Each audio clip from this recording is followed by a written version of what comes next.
morning, everyone, and welcome to the New Possibilities Hour. Every week, we present another webinar on a cutting-edge topic. Jean Lawler and I are delighted to host this as part of the Will Work for Food project, which Natalie Armstrong-Motan began at the beginning of the pandemic and lockdown in the spring of 2020. As you know, there's no charge for these great webinars. We ask people to contribute to a food bank if they like what they see, and how can you not? Jean, one of the best parts of the program every week is we report the running total, how much our generous audiences have contributed over the last almost 2 years. Take it away. How could it be that long? Anyway, good morning, everyone. Now, remember, not everyone tells Natalie what they've contributed. And so I'm sure that the amounts could even be double what we've gotten. But what we're doing, what we know about, is getting close to $250,000, which is so fantastic. $215,915 this week. And again, those are just donations of which Natalie has been told. And we would so appreciate and thank you. And if you do make a donation, if you could let Natalie know the amount, we'll add it to the total. And if you don't want to, that's fine too. Just make the donation and that's great. Thanks so much. How wonderful. Thank you so much to our generous audiences contributing so much in honor of our great speakers in these wonderful presentations. So it's great that people are here this morning. I suppose while you're waiting for all your Christmas gifts to be delivered because they're stacked up in the harbor, what better topic to discuss than disruptions in the supply chain and what kinds of conflicts we as lawyers, mediators, and arbitrators might see and how we might go about resolving those conflicts. We have a truly expert speaker to address us this morning, Sarah Rathke of Squire Patton Boggs. Sarah is a trial lawyer specializing in manufacturing litigation, particularly complex supply chain disputes. She has argued and tried cases on behalf of manufacturers in fora throughout the United States. Her clients include foreign, domestic, and multinational manufacturing entities. Her skills include a deep understanding of the process of bringing highly engineered products to market and conveying that understanding to judges, juries, and as of today, mediators and arbitrators. Sarah has litigated supply chain disputes involving automotive, aerospace, food, medical, construction, and office products. She's also litigated trade secret disputes involving manufactured products and cases involving the purchase and sale of manufacturing entities. Sarah, we're so happy that you're with us. Please tell us a little bit about Food Bank in Cleveland, where you live, to which you'd like people to direct contributions if they're in a position to do so. And then we're very excited to hear about supply chains. My friend, the floor is yours. Terrific. So I'm going to first talk a little bit about Cleveland, because probably not many people know that much about Cleveland, but according to the last US Census, Cleveland has the highest poverty rate among any large US city at 30.8%. And it is also dead last among large cities in child poverty, with 46% of children living in poverty. So for that reason, coming to the rescue is often the Greater Cleveland Food Bank. In 2020, the Greater Cleveland Food Bank served more than 400,000 individuals and families and distributed 56 million pounds of food. And because of the pandemic, that included 76,000 new households that never needed assistance before the pandemic. And during the Greater Cleveland Food Bank's Hunger Free Holiday campaign going on now, financial donations go further because there's a match in which $1 to the Cleveland Food Bank provides $10 worth of food. So I hope you consider doing that. Let me share my screen and we can talk about supply chain issues. So hold on one second. Oh, I am not able to share my screen. Can somebody facilitate that? Go ahead, it's available now.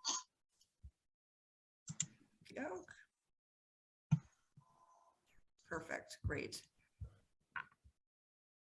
All right, and let's see if I can both be on the Zoom and do full screen. There we go. Okay. Got it. So, as Jeff said, my area of practice focus has to do with supply chain, not just litigation, but really all areas up and down the supply chain. And so a talk that I've been giving a lot these days is some variant of why is everything broken? Now, remember when you had never really heard much about the supply chain and it's sort of an operation that hummed seamlessly in the background? Welcome to 2021, where the question of our age just might be, where is my patio furniture that I ordered? Supply chain is so much in the news that on October 7, 2021, well after I started delivering this talk, the Atlantic monthly, it's called The Atlantic, typically sort of a bastion of liberal think pieces, published an article entitled America is running out of everything. So if it's gotten the attention of The Atlantic, it's gotten the attention of everybody.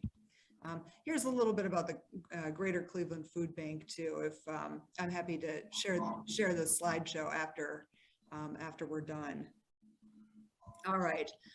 We are in the middle of a black swan tsunami as far as supply chain is concerned. A black swan event, for those not steeped in consultant speak, is known as an extremely negative event or occurrence that's impossible to predict, even among knowledgeable market experts. COVID-19 has produced multiple black swan events all at the same time, starting with changes in consumer consumption patterns, which have partly precipitated and partly coincided with changes in our available labor market, which has partly precipitated and partly coincided with changes to our diplomatic relationships, which have partly precipitated and partly coincided with changes to our worldwide logistics and distribution networks.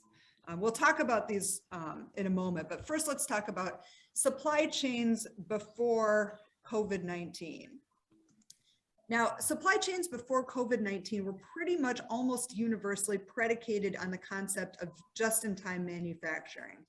And just-in-time manufacturing has become, or had become, as much a microeconomic orthodoxy as it was an operational strategy. And under just-in-time manufacturing, operational output, economic output is maximized if there's no excess inventory of anything anywhere in the system.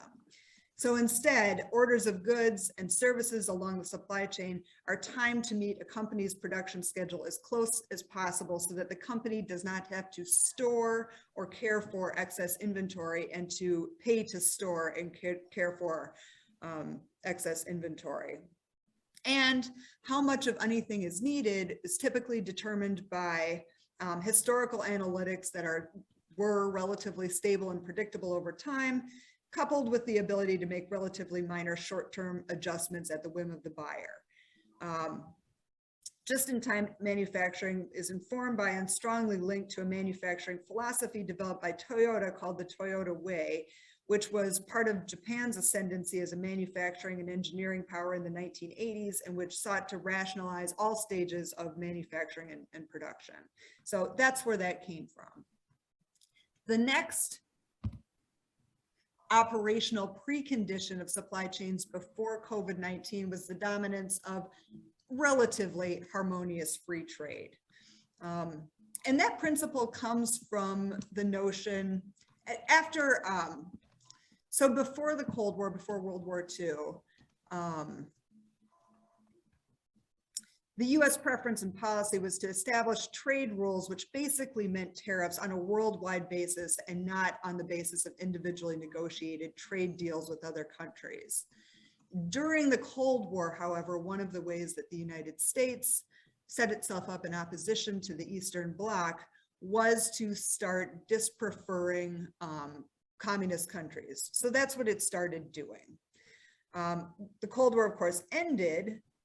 And in the 1980s, the US wanted to launch a new round of global trade negotiations, but Europe opposed that. So there weren't going to be non-Soviet bloc large trade negotiations at that time. But at the same time, Canada reversed its long-term policy of enacting protectionist tariffs and sought a bilateral trade investment treaty with the United States, which was kind of unprecedented at that time. Then Mexico surprised everybody and indicated that it wanted to negotiate the same kind of deal, all of which resulted in NAFTA, which came into force in 1993. After NAFTA, bilateral investment treaties began to dominate global trade, with literally thousands in effect today. And that's the event that kind of precipitated the free flow of the international free flow of goods, components, manufacturing, that kind of thing. Against that backdrop of free trade, China arose to manufacturing dominance and became central to global supply chains. And it makes sense to examine, how does that happen? How did that happen? That it happened, however, is not in question. And today, China has the largest manufacturing output of any nation in the world, which is at 30% and growing. Now, China was not part of the global economy until the late 1970s. Before that time, China went directly from World War II, which for it began in 1937, into years of civil war where Mao Zedong's Communist Party emerged victorious in 1949. However, under Chairman Mao, China's economy was state-controlled and eventually came to be dominated by the Cultural Revolution, which forced most able-bodied workers, defined as basically everyone in China at that time, into rural areas to work on farming collectives, which had the impact of shutting down China's universities for a generation. Indeed, in the late 1970s, before the Cultural Revolution ended, 69% of China's labor force was agricultural and resentful of it. But in September 1976, Mao Zedong died, and after an interim period, his successor was Deng Xiaoping, the unlikely opener of China's economy. A pragmatist, Deng was reportedly 5 feet tall, which one commentator remarked was probably an exaggeration. Henry Kissinger at one point called him a nasty little man, but Kissinger's treatment of Deng Xiaoping softened markedly over time, to the point where you can see in his 2005 book on China, his treatment of Deng Xiaoping is actually laudatory. A man of contradictions, Deng Xiaoping fought for the communists in the Chinese Civil War, even though he was born to a landlord family that was the richest in his village, a lineage that would typically have exiled him in the communist government. But due to the evident depths of his commitment to the cause, he wasn't. In fact, he probably spent less time in exile than any Chinese communist leader who tended to cycle in and out of exile depending on Chairman Mao's whims. He was 74 when he came into power, and he was presumably just a placeholder for Mao, but actually held on to power until 1992, which was 14 years. So he was the one that began to open the economy. So in the 1980s, there was nascent economic development, but what direction the Chinese economy would grow was still very politically contested. By the end of the decade, though, 50% of enterprises were state-owned and 50% were privately owned. Now, in the 1990s, during the period that's called China's first industrial revolution, China became the world's largest producer and exporter of textiles, furniture, and toys, relatively low difficulty manufactured items. During this decade, China's exports to the US increased 7 times, but were mostly these very simple goods. In 1990, US trade with China was half of its trade with Taiwan. By the end of the decade in 1999, US trade with China was 4 times Taiwan's, leading into the early 2000s, the second Chinese industrial revolution. Now, during this period, China made the conscious decision to become the manufacturing workhorse for the world and to welcome even more foreign investment into its manufacturing sector, specifically for more complex products going into tech. Law and regulatory enforcement of manufacturers in China was very lax at that time. There was very little regulation, and it was always possible to renegotiate taxes with the local authorities. Matter of fact, the joke at the time in China was to say that you sent your secretary to go renegotiate your tax bill, but it was also in some instances literally true. China during this time gained expertise in manufacturing for Westerners and began to also at the same time engage in behaviors that we didn't like, such as helping themselves to our company's intellectual property. And opening China's economy up in that way was a very conscious choice, because China's government determined around that time that in order to steadily work towards its stated goal of moderate prosperity, it needed to add 24 million jobs to the economy each year, a Herculean task. Now, in 2001, these efforts culminate with China joining the WTO, the World Trade Organization. And because of China's economic statistics, it was allowed to join as a developing nation, which gave it very specific and special benefits that were not available to quote unquote developed nations, including restricting imports, imposing higher tariffs, and providing export subsidies. And this had the impact of further opening China to further investment and expanding China's ability to influence global trade policy. Now, here's some maps that are kind of interesting. In 2000, this map depicts the countries in blue are countries that had a greater trade relationship with the United States relative to China. The orange ones show the countries that have a greater trade relationship with China relative to the United States. So this is 2000. This is 2020. You can see the difference and how China's growth accelerated so much as between those two times. All right.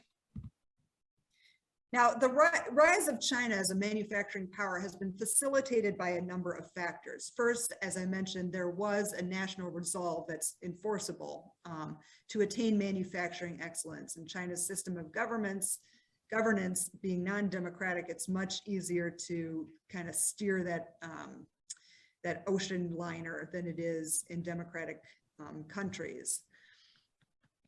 Relatedly, China has the ability to impose its national resolve on its citizens. There's cultural appetite and tolerance of that there. China, with its 3.3 billion people, 1.4 billion people, has the population resources to get things done. And as I mentioned, it has an internal need to add millions of jobs per year to keep its population economically afloat. So now there's COVID-19, which has given rise to what I like to call the new mayhem. I will give you a chance to absorb some of the entries on this slide, but it's against the backdrop that COVID-19 hit, ushering in the Black Swan tsunami. And here are some of the consequences to this mayhem. Each one of them undoubtedly hits home for somebody, from inflation to power rationing in China to the fact that they are now rationing alcohol in Pennsylvania. It could happen to you. All right. So let's start with some of those black swan events that we talked about. And the first is changed consumption patterns. And if you look at the top of the slide, it should bring out the PTSD in all of us, the great toilet paper scare at the start of the pandemic, which illustrates two things. First, of course, is panic buying. Consumers were overbuying certain products because they worried about product shortages. But the second thing that it reflects was a fundamental change in what we buy. The pandemic is likely the first time that any of us reflected on the fact that the kind of toilet paper that's used in stores and office buildings is not the same as the kind of toilet paper that people use at home. And they're not even made on the same production lines or even in the same manufacturing facilities. And the lines cannot be easily retooled. This is a fundamentally different product. Similarly, food consumption at home is a lot different from food consumption in restaurants. And also, when you're at home, your priorities change. So after a few months of staring at your old kitchen, behold the boom in home construction products and home furnishings during COVID-19. And this has created a major bullwhip event effect for some products, for example, in the lumber market. Near the beginning of the pandemic, builders faced shortages, so they panic bought.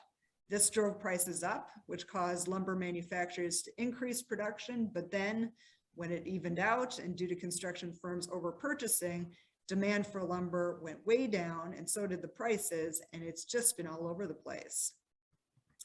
The bottom of the slide reflects the fact that because of COVID, consumers also started purchasing a lot more goods on the internet with delivery straight to their homes. And that was a fundamental change in the last mile of the supply chain.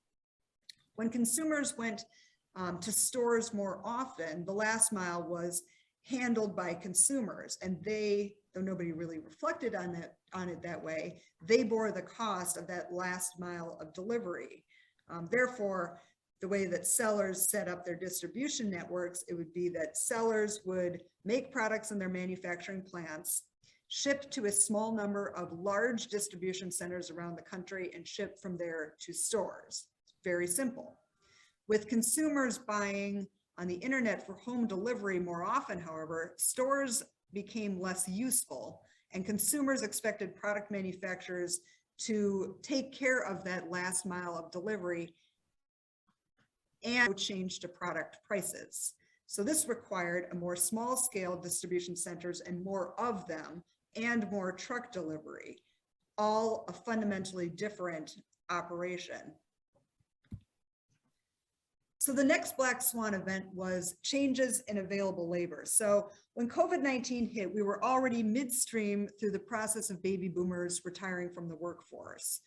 We were also nearing the end of the United States economic transition to a largely service-based economy.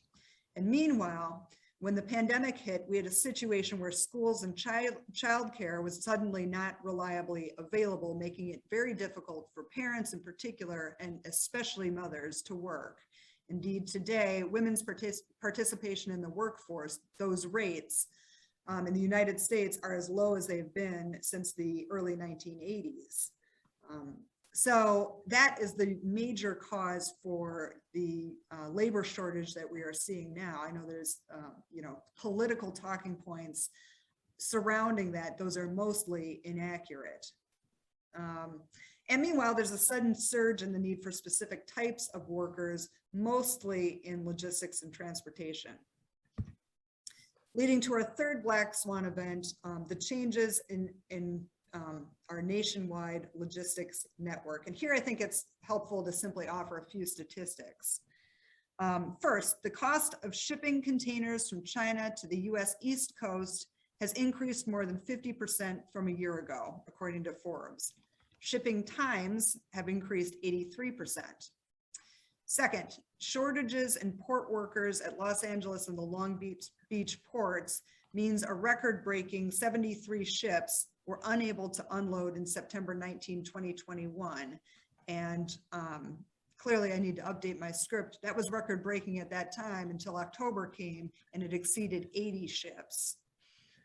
In response to this buildup of container ships in the San Pedro Bay, the Biden administration has been meeting with port operators and to encourage them to extend their operating hours to 24 hours a day from 16, like most major ports in Europe and Asia do. But the first, and the Long Beach, one of those two ports agreed to do it. And in the first week of doing that, nobody availed themselves of the greater hours, because you can open those ports all you want, but if warehouses aren't open and if the next links in the supply chain aren't operational, there's no point in doing it. So the Biden administration then began working with those links. And now we're seeing that supply chain congestion is clearing up a little bit. You now read that some of the big retailers have adequate stock for what they believe that people are going to buy for the holidays. That is true of the big retailers, but as so often happens, the losers in this situation, the people that can't afford to pay for expedited or prioritized shipping, charter their own boats, that kind of thing, those small businesses typically lose out relative to the big guys. Warehouse occupancy rates in Southern California are currently at 98%, completely full. Occupancy rates are 96.4% in all of the Western United States, and industry experts project that there's currently 25% less warehouse space available than is currently actually needed. Truck shipment costs are currently 3 to 4 times what they were pre-pandemic. And in the summer, you may recall that the Delta virus shut down many Asian ports, most notably in Malaysia and Vietnam, whose government was slow to move on obtaining vaccines and who only had about 1% of their population vaccinated at that time. They've rapidly increased that, and they feel that they are now shutdown proof. It's not likely to happen again. In answer to your question, where are my Nikes? The biggest retailers, Walmart, Costco, Home Depot, Target, IKEA, they're able to charter their own shipping vessels, but that's economically feasible only for the biggest retailers. The fourth, and in some ways the most intractable black swan event, the most permanent one, is changes in our diplomatic relationships. We are in, or at least very near, a Cold War with China. Cooled tensions between the United States and China are something that's happened before, but this time the likelihood is that relations with China will not improve, at least not anytime in the near future. Most likely they will get. And while we're all waiting for the Biden administration to fully outline what its China policy is going to be, China also on an economic level is steadily losing its manufacturing advantages for Western companies by the day. So between 2005 and 2016, Chinese manufacturing labor costs tripled to $3.60 an hour. By 2018, it had gone up to $5.51 an hour. Mexico's manufacturing labor costs, meanwhile, were at $4.45 an hour, with considerably less logistics needed to obtain goods from Mexico. Meanwhile, the Biden administration has signaled that it intends to continue to take a hard line with China, including the fact that the Trump administration tariffs are not going away anytime real soon. Now, of course, tariffs don't actually really bother China all that much, since the Chinese government covers the cost of tariffs for its companies, unlike in the United States. But the sanctions and potential for sanctions, that one actually does get to them. Meanwhile, China is imposing economic retribution on the US. For example, China has blocked its airlines from buying billions of dollars worth of aircraft products from Boeing over the past 2 years.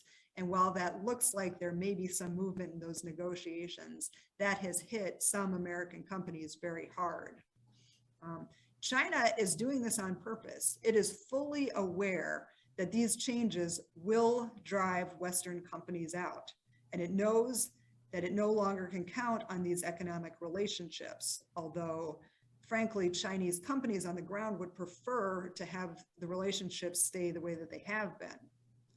But at the same time, because of China's economic successes during the last 4 decades, it is making a choice to consciously focus on its own consumer markets and those of its closest neighbors. That's who it wants to sell to now. However, as many Western companies know, it can be very difficult to move manufacturing operations out of China. First, it's required to pay workers the duration of their contracts, which is typically 1 or 2 years. There really isn't at-will employment in manufacturing in China.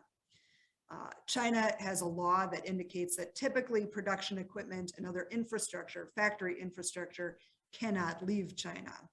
And factory operators have stolen or will steal as much IP as they possibly can.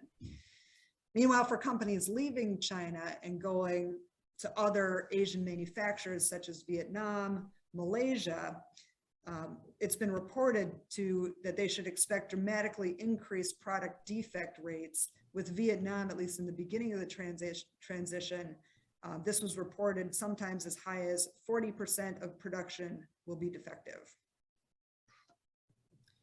So what are the new alternatives to China? People actually are, I mean, we've been talking about reshoring, resourcing for probably a decade.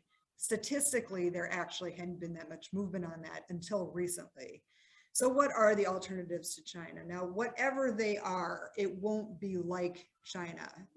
There's no more Canton Trade Fair. There is no more fully integrated manufacturing, logistics, government relations available. Everything that's going to happen with other countries is, at least for the near future, it's very DIY, do it yourself.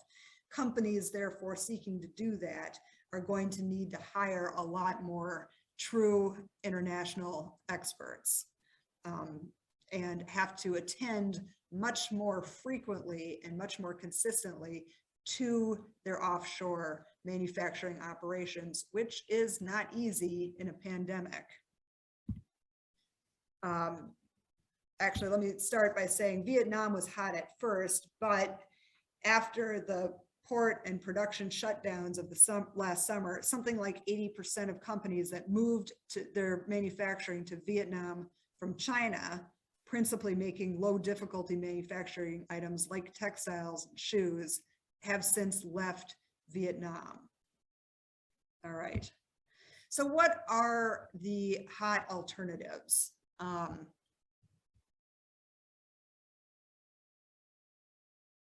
So one interesting idea is Thailand. Thailand happens to be Southeast Asia's second largest economy with a 70 million person consumer market.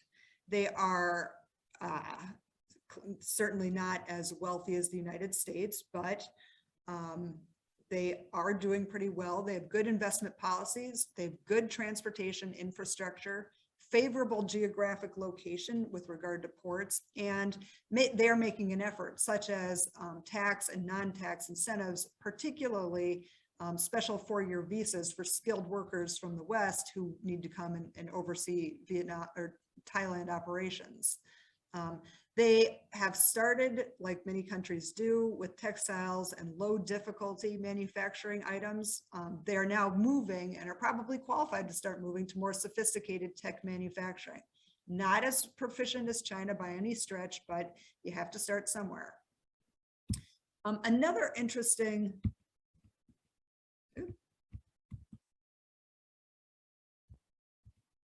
there we go. Another interesting idea is one that many have tried, which is Mexico. 10 years ago, wages in Mexico were 600% higher than in China. And now they're only 30% higher by some estimations. Some people think that China's labor costs are higher now, but Mexico's worker productivity is demonstrably higher, and there seems to be consensus on that. An advantage of Mexico relative to China is that China engages in well-known acts of currency manipulation. You can predict what the US dollar will buy in Mexico. Mexico obviously is far closer to the United States, making those transportation costs go way down. And it also has more free trade agreements than almost any country in the world. And as many people know, the maquiladora system cuts through the regulatory and bureaucratic issues dealing with Mexico, because if you operate a maquiladora, then you essentially get tax-free status. Colombia is pretty interesting. And I include a map on that slide because Colombia is a sophisticated, well-educated country that has ports that lead to both the Atlantic and the Pacific. Also, it has an extremely educated and skilled workforce with proven aptitude in pharma and tech. It's the fastest growing large economy in Latin America, and it has a number of tax and investment incentives. They are also making a considerable effort to pair with certain US cities to drum up more interest in investment and manufacturing in Colombia. So if anybody on the call is from Phoenix, you may have seen a lot of references to Colombia, working with Colombian entities in the business community. The United States is already Colombia's top trading partner, in contrast with the other large economies in South America, such as Brazil, Chile, Argentina, and Peru. Their top trading partner, as we saw from that map, is China. So Colombia has every incentive to want to work cooperatively and increase relationship ties with the United States. All right, will things ever be normal again? The answer is probably not. It's not often that people at the precipice of what historians call an inflection point know contemporaneously that they are at the precipice of a historical inflection point, but I think right now we actually do. In terms of historical analogs, we may be able to liken this time to the beginning of World War II, when US war production led directly to many aspects that are now foundational to our way of life. And if anybody's read David Halberstam's terrific book called The 1950s or the 50s, some of the things that World War II gave rise to were, of course, mass war production created mass consumption. So that was obviously foundational. World War II also gave rise to the US interstate system, which was created originally for national defense, but now it's how we move goods around the country and has given rise to the notion of the family vacation and road trip. Interstate system also, through that way, gave birth to suburbs, the US auto industry, fast food restaurants, chain hotels, and the family vacation, as I mentioned. So who knows how everyday life will change as a result of our adjustment to today's supply chain and production challenges, but that it will change and perhaps give rise to black swan events of its own is certain. Keys to moving forward in the supply chain and towards building a more productive future are, first, to some degree, automation. Warehouses in the United States during the pandemic exploded very quickly and are still largely manpower driven, but they don't really have to be. It is very likely that automation will catch up to this industry and that will happen very quickly. The second key to moving forward is innovation, developing successful technologies to adapt to our new manufacturing ecosystem. One of the things that I hear a lot about is what's called digital twin technologies, where essentially you're playing war games with your supply chain. So you can it's predictive analytics, you enter into a scenario like we want more widgets, and the digital twin technology can build for you strategies for doing what you think you want to do and predicting what unintended consequences that may create. So you can plot out different possible futures with your supply chain. And that had not really been available before. Supply chain had been kind of the backwater of manufacturing operations. It's growing much more sophisticated. And the third key on this slide is end-to-end supply chain transparency. The best way to get closer to returning to just-in-time manufacturing is to increase visibility as to where available components, materials, and services are, but needs to be done in a secure way. And America's most important resource has always been the inventiveness of its people, and that will also drive moving into the future. All right. Shameless plug for a book I wrote with a gal who's on the West Coast named Rosemary Coates. It's called Legal Blacksmith, How to Avoid and Defend Supply Chain. I did not actually get any money from the sales of this book. My law firm does. And frankly, this group is small enough. If anybody wants this book, I've got 1,000 of them sitting around and I'll be happy to send them to you. I think that this book, the reason that I wrote it is principally to be helpful to others. And most supply chain disputes and difficulties are caused by a fundamental disconnect that tends to form between a business's operation side, its legal side, and its finance side, with the three not really understanding the impacts that each's decisions have on the other two. This book attempts to bridge the gap between that. And Rosemary, my co-author, she's an operational expert.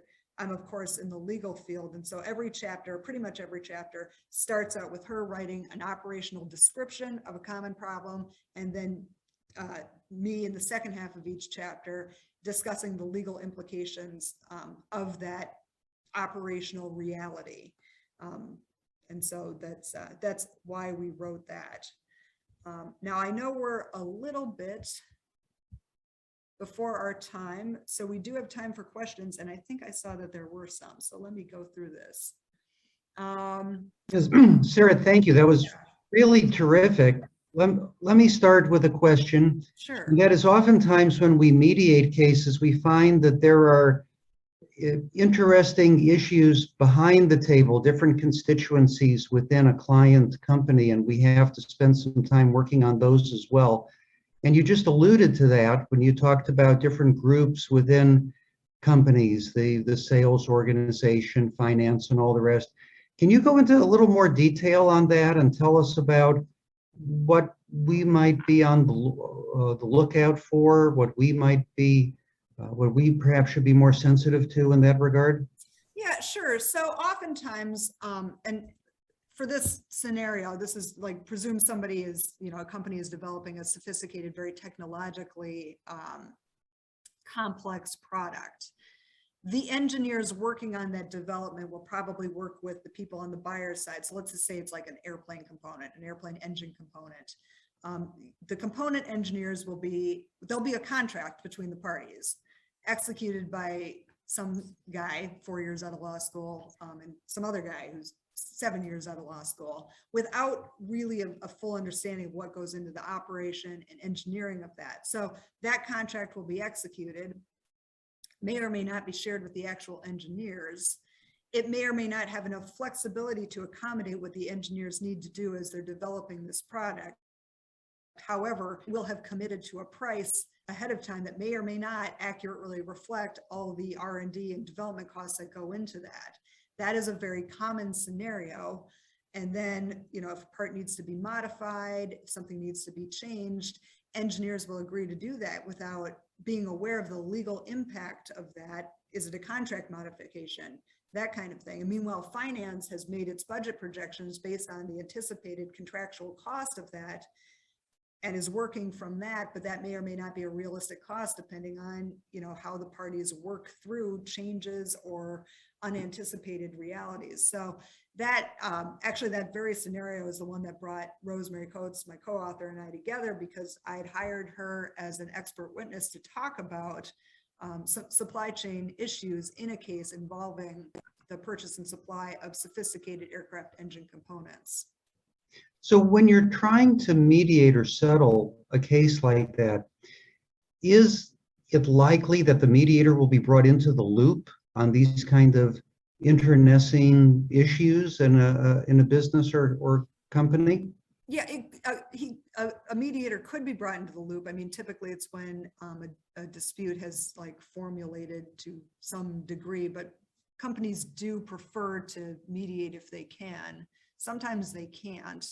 Sometimes, a lot of times it's frankly the fact that there is this disconnect and that what the different constituencies within a company, finance, operations, legal, what they want, that makes it very difficult to, they can't even join issue internally. So joining issue with the other side can be very difficult. So, but yeah, mediation is very common in those disputes. And is this the kind of thing that the issues between finance and legal and the engineering department, is this the sort of thing that you would clue the mediator into this and say, listen, I really need some help. You have to be sensitive to these issues? What typically or commonly might happen? Yeah, I would. It actually took me a few disputes kind of like this for me to realize, this is what's driving this. This is why, and it's a common driver of disputes. So now I know better, and yes, I absolutely would clue my mediator into that, help me communicate to these people on the ops side, help me communicate to these people on the finance side. And I also, a lot of times I think the same division is occurring on the other side. So actually by now I kind of know how to get my own client on the same page, but often I'm communicating with the mediator, here's what I think is going on their side. Same thing that I frequently see, which is this. Absolutely. Yeah. Thank you. So how many people will be showing up at these mediations? Will you be bringing people from will you be bringing engineers and lawyers and accountants and everybody else? So one of the funny things about like everything being on Zoom is it's so much easier to do that. So now, yeah, I mean, you know, it's weirdly, before COVID, it's weirdly difficult to sometimes convince the legal department to put engineers on a plane to go to a mediation. But now that it's just everybody, you know, and their computers, that's a much easier conversation to have. Good to know. Yeah. And what kinds of disputes might we anticipate seeing? What are some common paradigms? Right now, I think you'll see a lot of like, you know, price increases that people will argue are justified or contractually allowed, a little bit of force majeure precipitated by any number of things that are happening in the world that prevent getting goods and services to people as ordered on time and that kind of thing. I think that it's going to take a while for those things to spool through the courts, especially since it's kind of hard to, I mean, it's always hard to get court time. But of course, now that it's loosening up a little bit, the priority should be on criminal matters first, civil matters second. And in terms of settling these kinds of disputes over price increases, whether they're warranted or allowable, is it the general orientation of everybody gives something, everybody gets something, or do the players in these kinds of disputes tend to be more rigid? So I'm seeing flexibility coupled with resentment. I think, you know, buyers for decades have always had the upper hand in negotiations, and that's not really true right now because, like, at the end of the day, suppliers are more limited in the amount of products that they're making, and so it's just kind of like it's a what would you call it? Like it's a buyer's war, right? And so if you want your proportion of what is my scarce allocation, you're going to have to pay for it. Otherwise, maybe I claim force majeure. If I do, force majeure rules allow me to allocate however I think is reasonable. You'll never really win that. And maybe I'm wrong. Maybe it's not like a justified force majeure event, but do you really want to fight about it? Or do you want like your automotive components? You choose. Buyers also have a complexity that, like, even if something is absolutely clearly not a force majeure event under the contract or under the common law, whichever applies, or under the UCC, whatever applies, if you scratch a little bit under any particular dispute and the buyer wants to say your failure to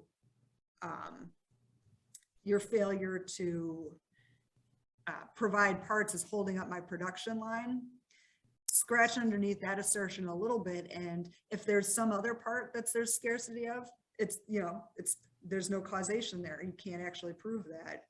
One funny thing that I've seen in the automotive industry right now is car buyers have been stymied in their ability to buy very small parts, such as the semiconductors, but not exclusively related to that. So they avoided buying just larger parts like roofs, hoods, that kind of thing. And so when they finally get a release of the small parts so that they can start going again, they put a crash, crash their component suppliers for the bigger parts that they didn't want to store, and it just can't be done. So you're seeing purchase order rejections, which buyers want to say that's not allowed, but at the same time, do you want to fight me about it, or do you want do you want roofs on trucks? You choose. So that's kind of a common fact pattern I'm seeing a lot of right now. Are the disputes, Sarah, commonly between people with long-term ongoing relationships, or are they more people with spot contracts? And are the resolutions of these disputes different depending on the length and stability, if you will, of the relationships between buyers and sellers? Yeah, so I mean, it's between people who think that they have long-term relationships but maybe don't. And this is going to get real lawy for a second, but under the UCC, which governs the purchase and sale of goods, so everything with manufacturing, you can have a contract that is silent as to just about any term, and either there would be a gap filler, or the term will be whatever is reasonable under the circumstances. You can do that with almost anything. They don't. They put everything on paper, except sometimes for the one thing, the one term that the UCC requires there to be for there to be a binding contract, which, and this is a United States idiosyncrasy, other people don't do it this way, is quantity. For whatever reason, UCC 2201, the statute of fraud, says you can't have a binding contract unless it specifies quantity in writing or is a requirements contract, which is, or an output contract, which is just as good. I know this is really lawy and like kind of dry, but so in the manufacturing world, a lot of ways that buyers structure their contracts is they call it a long-term agreement and say, when we place a purchase order, these will be the terms. They think that and they have a term in it that says this is good, this is a 2-year contract. So they'll think like, I'm allowed to put any purchase order in for 2 years and these will be the terms, but that's not true. It doesn't have a quantity. If it doesn't have a defined quantity term in writing, you're only as good as your accepted purchase orders. And buyers are discovering that in this kind of like unique environment, and it irritates them. But to answer your question, the disputes are between people who thought they had a long-term agreement and the people who like are desperate to get better pricing terms or delivery terms. And the second group of people, the people who are making the components and supplying them, legally are right. And it's very surprising to the buyers. It's contrary to how they've done business successfully for decades. Funny story. And creates different kinds of leverage in negotiations. Yep, it does. It does. And there's always a moment of shock where they realize that this isn't binding. And we've thought it, you know, all of our contracts are structured this way. And like, Jesus, do you think other people are going to find out?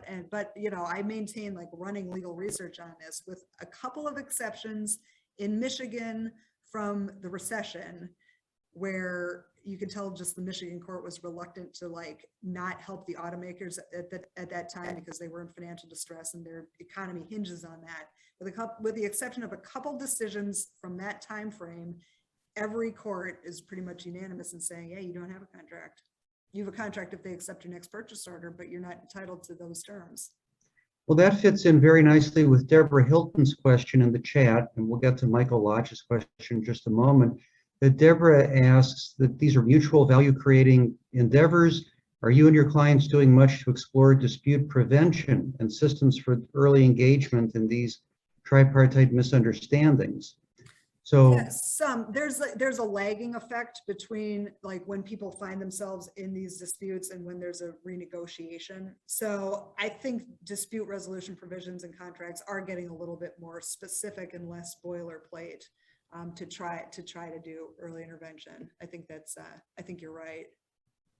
the Uniform Commercial Code is dry reading. Yes, we agree on that. And it's important. We agree on that too, don't we? Yeah. There's a question. Let me answer the truck question. Yeah, the trucking. What about the trucking industry? Are there different requirements now, stricter requirements for truckers to operate in California? And does that create a bottleneck of getting stuff out of the ports of Los Angeles and Long Beach to where they need to go? I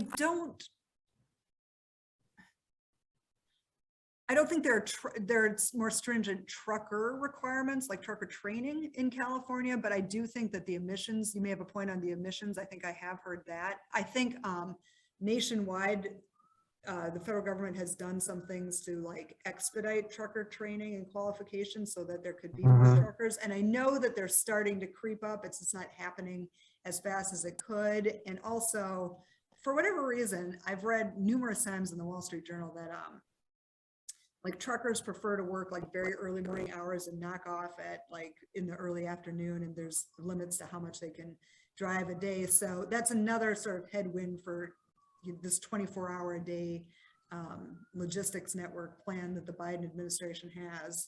So I mean, they'll just have to kind of agree on that. But California, I mean, at some point, a very common regulatory pattern is California adopts new regulations that are more stringent than the rest of the world. And then people that do like the big companies that do business in California and elsewhere, like, you know, you see them like virtuously advocating for these stricter requirements to be everywhere. It's not really that they've suddenly become altruistic. It's because they've already decided that they're going to operate to the strictest requirements everywhere, which is costly. So they want all their competitors to have to do that too. Fascinating stuff. We have a couple of minutes left. Are there any last comments or last words, Sarah, that you have for us? No, I think like really after 56 minutes, I can honestly say that you people now know everything that I've ever known. And now we just need to get out there and mediate and arbitrate. And for those on the line who are litigators, represent clients and get these disputes resolved so that the wheels of commerce can move forward. People can get what they need, right? Yep. And I see a request for the book in the chat, and I've taken a picture of the address for that, so I will send that. But if anybody else wants one, go ahead and email me, because that way I can just forward it to my secretary and it's much easier. Okay, and your email is? Very easy to find, but it's sarah.rathke@Squire, my law firm, SQUIRE. My law firm is Patton Boggs, so squirepb.com. Fantastic. Yeah. Sarah, this has been a most illuminating presentation, the historical perspective, the multidisciplinary perspective that you've brought to us, your depth of knowledge, the detail. Just been a wonderful hour. Thank you so much. Jean, any last thoughts or comments from you? Thank you so much, Sarah. I actually was wondering if you had any thoughts on the latest announcement that the United States is not going to send any diplomats to China for the Olympics, and now other companies, other countries have joined in that as well. So, I mean, that Biden guy, like, he means it. And Trump was hard on China, Biden's hard on China, but I think where Biden is more effective is that he's reactivating the network of allies. And so I forget what it was a couple months ago, but some trade issue where he looped in 7 other players in, that were China's neighbors, like Australia, Indonesia, China has more numbers than the United States, more numbers in practically every way. But if we can still activate the ally network, that's probably the most effective way to do it. I am a little surprised, just because, the Olympics are kind of like Christmas. Like, you don't mess with it, but apparently we're going there. Thank you. Okay, Jean, thank you. Sarah, thank you. For those who are in a position to contribute to help fight food insecurity, please consider a contribution in Sarah's honor to the Greater Cleveland Food Bank. That's www.greaterclevelandfoodbank.org. Yeah, thank you for all. this is such a great idea, a great series of events. So thanks for setting that up. What a great idea. Thank you. So it's Natalie Armstrong-Motan who came up with the idea and invited Jean and me to join the team. So the kudos for that really originating this belong all to Natalie. Thank you so much, my friends. We'll see you again next week. And with that, we are complete.